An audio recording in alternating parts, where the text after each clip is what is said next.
বিশাল সাপটি ফাঁদ থেকে ছুটে যাওয়ার সাথে সাথে তাদের মধ্যে থেকে একজন লাইটারে আগুন জ্বালিয়ে দানব সাপটির দিকে ছুঁড়ে মারে। মুহূর্তেই চারদিকে আগুনের বিশাল শিখা ছড়িয়ে পড়ে। আগুনে পুড়তে থাকা সাপটি ছটফট করতে থাকে। সবাই ভেবেছিল বিপদ শেষ হয়ে গেছে।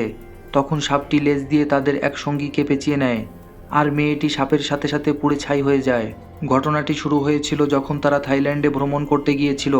অ্যাডভেঞ্চারে যাওয়ার ইচ্ছা থেকেই তারা এই অজানা জায়গায় এসেছিল। সেখানে তারা এক লোভী গাইডের দেখা পায়। গাইডটিও বেশি টাকা উপার্জনের জন্য পর্যটকদের কৌতূহল মেটাতে ঝুঁকিপূর্ণ অভিযানে তাদের নিয়ে যেতে রাজি হয়। কোনো নিরাপত্তা ব্যবস্থা ছাড়াই সে তাদের একটি জনশূন্য দ্বীপে নিয়ে যায়। শুরুতে সবাই বেশ রোমাঞ্চিত ছিল, কিন্তু দ্বীপে পা রাখার কিছুক্ষণ পরেই হঠাৎ একের পর এক অঘটন ঘটতে শুরু করে। তারা দেখতে পায় দলের সদস্যদের সংখ্যা ধীরে ধীরে কমে যাচ্ছে। তখন তারা দুই দলে ভাগ হয়ে যায়। এক দল মূল ভূখণ্ডে ফিরে গিয়ে সাহায্য চাইতে বের হয়, আর অন্য দল নিখোঁজ সঙ্গীদের খুঁজতে থাকে। অবশেষে সাপটিকে মেরে ফেলার পর মাত্র দুজন সেখান থেকে বেঁচে ফেরে।